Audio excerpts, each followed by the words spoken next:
Au tour du petit Nut de monter sur le ring. Son adversaire, en short rouge, est plus grand que lui, plus fort aussi.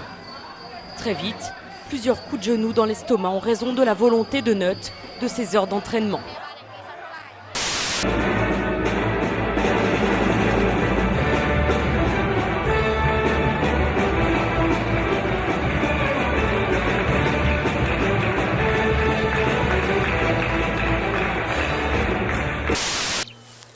Takunda, Gomwe et Zindoga suivent leur mère partout.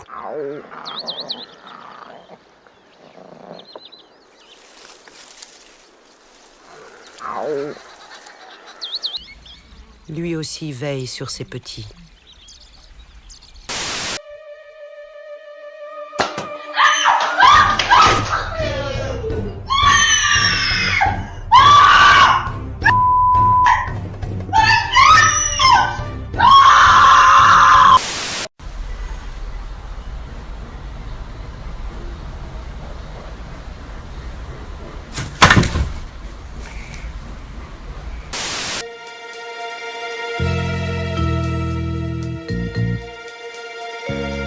So he came round the till and helped himself to the till.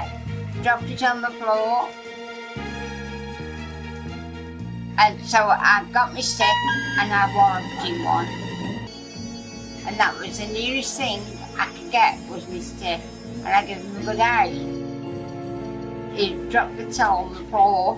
I still couldn't see his face. How do you feel at 82 years old to have fended off this much younger thug? I know, great. Great. C'est qui le patron? C'est moi. On dirait Donald Duck. Ok, c'est qui le patron? C'est moi. C'est toi le patron. Ok, alors montre-le que c'est toi le patron. What are you up to? Oh, you're an asshole! Stop it! Can you stop scaring me every day? Stop!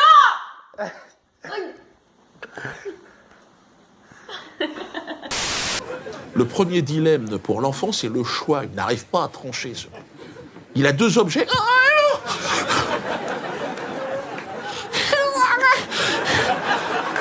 Il cherche du soutien, il te regarde.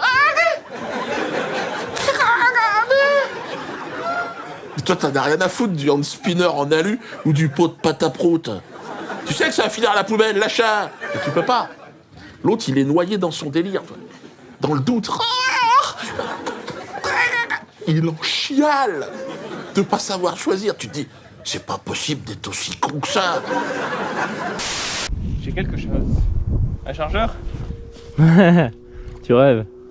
Ah bah non. Une grille de barbecue. Ouais, bravo, pas mal. J'ai peut-être quelque chose, attends. Oh! Oh oui! Oh yes! Oh oui! Elles y sont alors. C'est un flare gun! C'est un lance-fusée. Ouais, un lance-fusée! Elles y sont alors les gars. Ah oui! Elles doivent y être. Ah oui! Oh! Il est super beau. Aux rigueurs de l'hiver succède l'éclat heureux des naissances. La louve met bas au fond de son terrier 4 à 5 petits qui se nichent à l'abri des regards.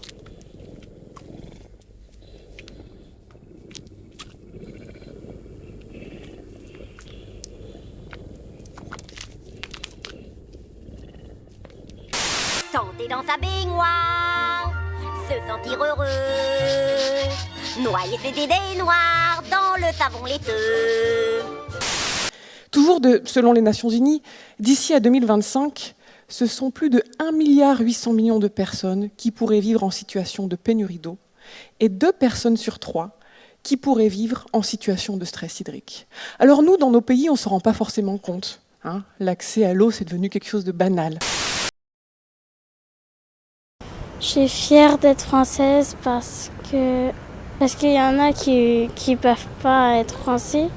Je suis fière d'être française parce qu'il y a comme oui, il y a d'autres pays où ils n'ont pas la chance d'être dans leur pays parce que ils sont pas protégés par leurs parents parce que leurs parents ils ont d'autres choses à faire que les protéger. 24 انه انا ما اموت فيش اشي بس امنيتنا نرجع على دورنا ونخلص. كان حلمي اني اصير بروفيسوره وكنت في المدرسه وطموحي بس كل اشي الحين انا صار حلمي الحين في الوقت الحالي انه انا اصلا اقعد فقط في مكان امن فقط. هي الحين انا حلمي.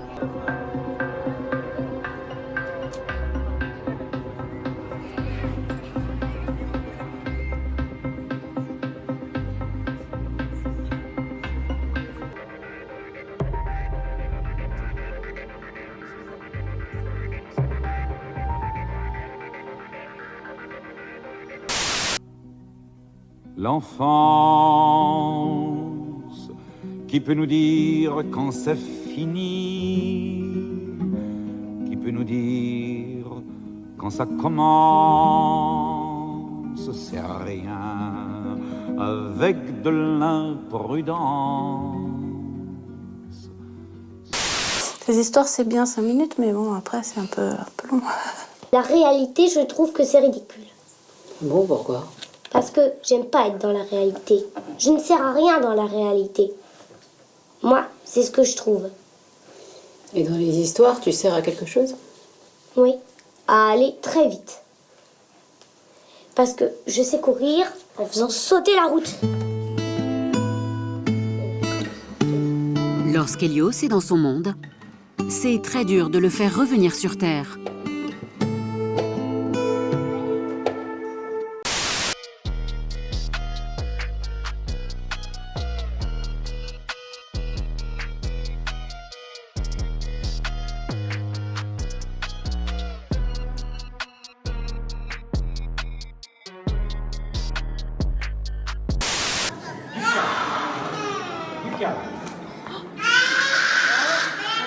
Lucas, il faut se calmer.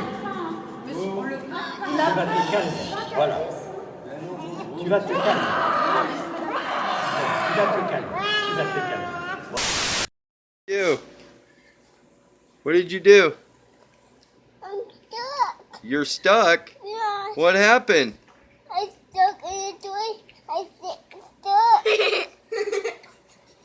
You got stuck in the toilet seat over your head? Is your ears in the way? You want Daddy to help get it off? Okay.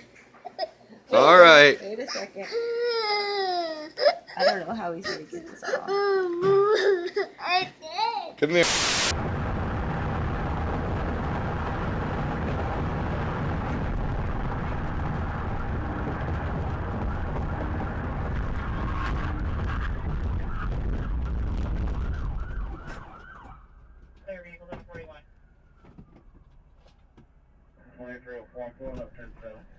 Ces pompiers, quelle est votre urgence? Oui, bonjour monsieur, excusez-moi de vous déranger. En fait, j'ai entendu un gros boum en bas et j'ai vu ma maman par terre. L'adresse chez toi, c'est bien. Oui. Elle a quel âge ta maman? Elle a 38-39 ans. D'accord. Elle est toujours réveillée, elle parle encore? Elle s'est pas réveillée, elle parle pas, elle est inconsciente. Elle est inconsciente, ok. Il y a un adulte avec toi quelque part? Non, il n'y a que mon frère qui est en panique ici. Si tu lui parles, est-ce qu'elle te répond? Maman, non, elle ne répond pas. Non. Mets un peu ta main sur sa poitrine et dis-moi si elle respire. Je sais pas, ça fait très vite boum boum boum. Elle ne fait pas de bruit quand elle respire? Non, ça ne se lève pas, non. Ça ne se lève pas du tout? Tu vas mettre ta joue près de sa bouche, comme si elle voulait te faire un bisou. Et tu me dis si tu sors de l'air qui sort de sa bouche. Oui. Tu sors de l'air qui sort de sa bouche? Oui. D'accord, c'est très bien. Est-ce que tu penses que c'est possible que tu fasses rouler ta maman dans le fauteuil pour la mettre sur le côté? Tu vois comme quand tu fais dodo sur le côté, donc sur son épaule et sur sa hanche. J'ai essayé, monsieur, mais c'est juste qu'elle avait mal au cou. T'as réussi à la mettre sur le côté? Oui. Ça, c'est très bien, ça. J'ai envoyé une ambulance et un docteur qui vont Ok, venir, d'accord. Elle a dû respirer, j'ai l'impression. Tu sais, essayer de remettre soit de ta main, soit de ta joue près de sa bouche pour me dire si tu sens l'air qui sort encore. Non, il n'y a plus d'air.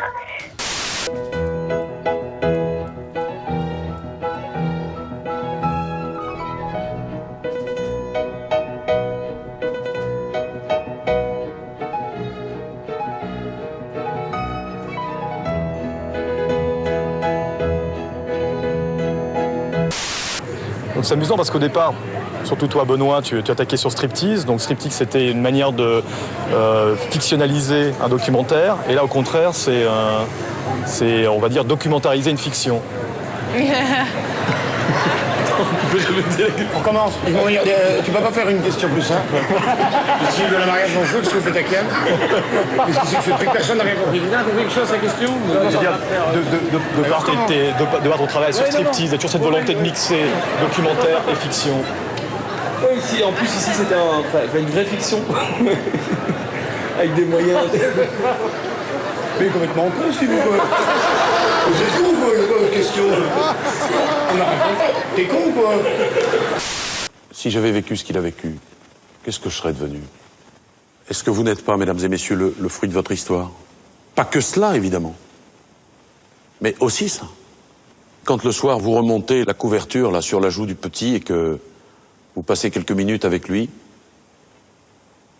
ce dernier petit baiser de tendresse, c'est ce qui interdit aux hommes de faire des conneries. Lui, il a été jeté par la fenêtre. On a voulu le jeter par la fenêtre. C'est son père qui a fait ça. Je vais vous faire une petite confidence. Il y a un des deux gendarmes qui m'a filé une photo de quand il avait 20 ans. Avec des cheveux, hein.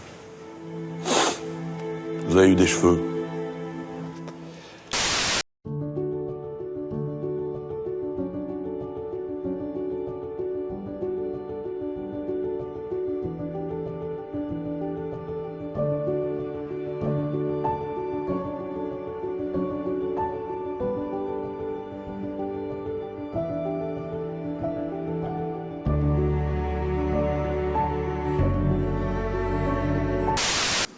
J'ai eu un ordre de commencer à enlever 2 maisons qui on avait le permis et tout ça. Et puis en fin de journée, je me suis rendu compte par mon patron que j'avais démoli la mauvaise, quoi. Maintenant, moi, j'ai pris un coup dessus. C'est pas facile d'assumer ça, quoi. En fait, les indications au départ n'étaient pas précises? Ça a été fait par téléphone et je me suis dit, voilà, on y va, on avance, faut travailler. Et apparemment, j'ai attaqué la mauvaise. C'est vrai que c'est une petite maison blanche et l'autre c'était une petite aussi. Il y a eu malentendu, quoi. Dans cette grande maison, au cœur du Berry, la première règle, c'est de se lever tôt.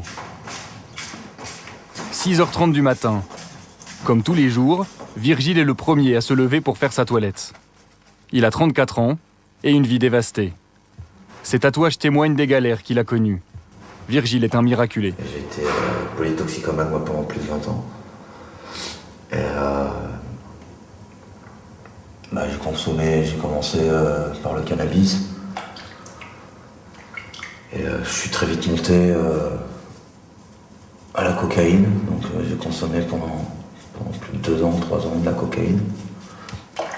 Et après, ça a été, les derniers temps, ça a été opium, héroïne et LSD, le tout mélangé, cannabis bien sûr, à chaque fois, et de l'alcool aussi. Donc,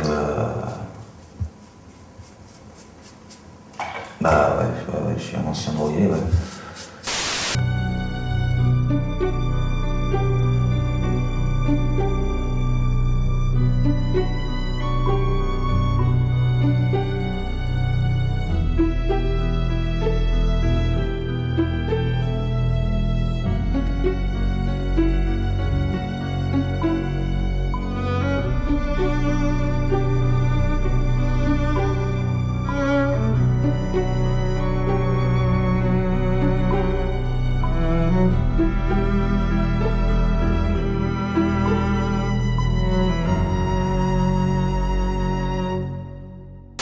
Il n'y a plus d'air du tout. Attends, on va faire ça pendant 10 secondes. Mets un peu le téléphone près de sa bouche que j'entende si tu veux bien. Ça va. Ok. Ça va, il n'y a pas de souci, elle respire, d'accord? Oui, je fais de la place pour l'ambulance. Ça, c'est très bien. Tu peux enlever tout ce qu'il y a autour. Mais c'est génial, ça. Vous êtes vraiment 2 grands garçons. Chapeau, hein. Comme Virgile, ils sont 8. tous ex-toxicomanes, à vivre dans cet ancien orphelinat. Ils ont entre 20 et 35 ans, ils viennent de la France entière, avec un seul but, arrêter la défonce. Alors ils sont venus dans ce centre, tenu par des moines catholiques, aux méthodes radicales. Et tous les matins, pour se mettre dans le rythme, la journée commence par le chapelet. Qu'il pleuve ou qu'il neige, une demi-heure de prière dehors, avant le petit déjeuner. Les démons de chacun de nous. Je vous salue, Marie comblée de grâce, le Seigneur. À tour de rôle, les anciens junkies vont réciter 5 fois « Dis je vous salue Marie ». Ce centre, qui à l'aube fait prier les toxicos, c'est celui de Saint-Jean-Espérance. Une association fondée par les religieux de la communauté Saint-Jean. Depuis 1987, ils accueillent des toxicomanes qui veulent s'en sortir.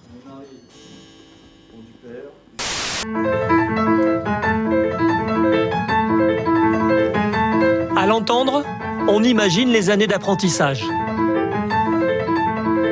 Rien de tout cela. Jude Coffey, enfant autiste, joue du piano depuis 1 an. Mine de rien, aujourd'hui, pour moi, je vois la gloire un peu comme l'ivresse. C'est-à-dire que c'était quelque chose d'hyper fort, en fait, d'hyper... qui me remplissait d'un coup. Et puis, comme l'ivresse, d'un coup, c'est très dur de redescendre. Et ça devient un peu un cercle vicieux parce qu'on en veut toujours plus. À l'époque, alors que vous êtes au sommet de la gloire, vous êtes interné en clinique psychiatrique. Dans le film, votre mère pleure à la seule évocation de cet internement. Ils m'ont éteint. Quand je dis ils m'ont éteint, c'est qu'ils m'ont donné plein de cachets.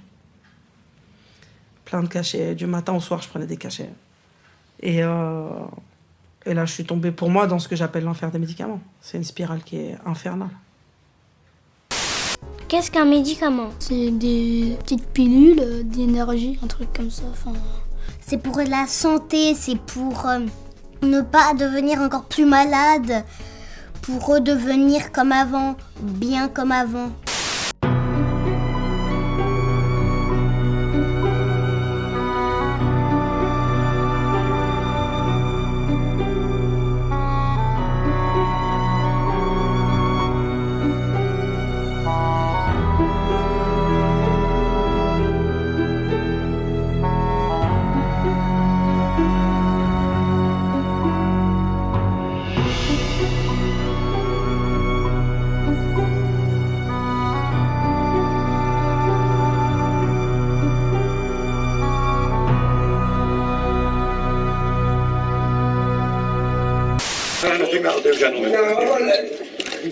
Let's get the pictures, let's get the pictures.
Ma progéniture avait jeté son dévolu sur une sucette géante, fluorescente en forme de sifflet.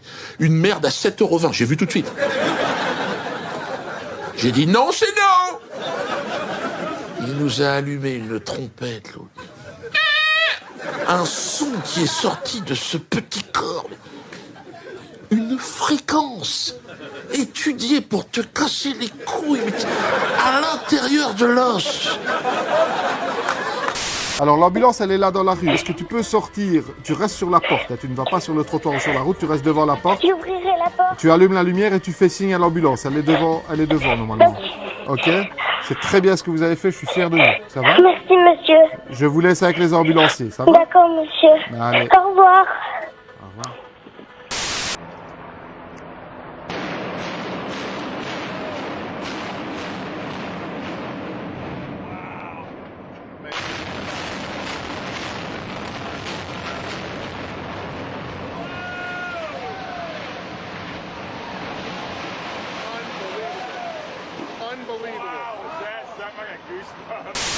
Bonjour. Je ne sais pas si vous vous souvenez, mais en 1996 a eu lieu en Belgique une grande manifestation pacifique, on appelait ça la Marche Blanche. C'était des parents qui manifestaient parce qu'on enlevait leurs enfants. J'ai étudié une autre marche que j'ai appelée la Marche Rouge, c'était en 1750 à Paris. Des foules en furie qui ont manifesté de façon très violente pour la même raison, on enlevait leurs enfants. J'ai fait un travail universitaire sur ces affreuses affaires d'enlèvement d'enfants. J'en ai fait un livre que j'ai appelé La Marche Rouge. Et là, je vais vous en raconter quelques épisodes. La solitude, putain.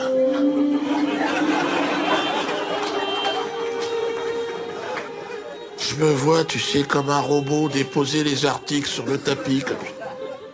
Puis je sais pas, ça s'accélère, ça se casse la gueule. L'autre qui hurle. À un moment donné, j'ai arrêté. J'étais à Stalingrad, pieds nus dans la neige. Allez, cacalé, cacalé. J'étais russe. Il me fallait envisager une reddition totale et sans condition. And the last question, what do you think about French stereotype, about French people? They like croissants, they very good lovers, Yes. romantic. A lot of French people ask me if it's dangerous right now for a French guy to come in Russia.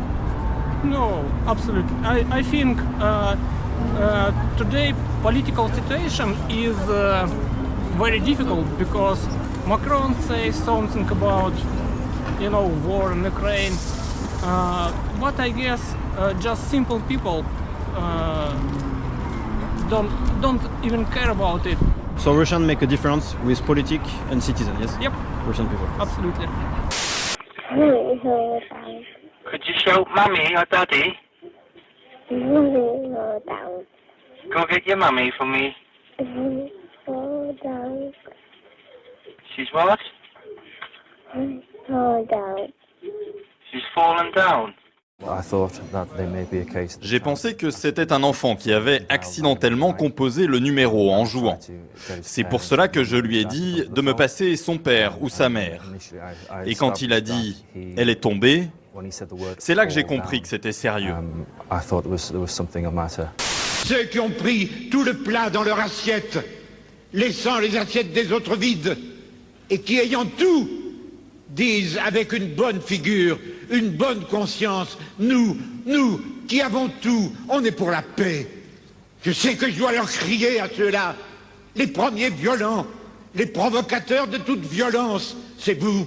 Et quand le soir, dans vos belles maisons, vous allez embrasser vos petits-enfants, avec votre bonne conscience, au regard de Dieu, vous avez probablement plus de sang sur vos mains d'inconscients que n'en aura jamais le désespéré qui a pris des armes pour essayer de sortir de son désespoir. Ambulance?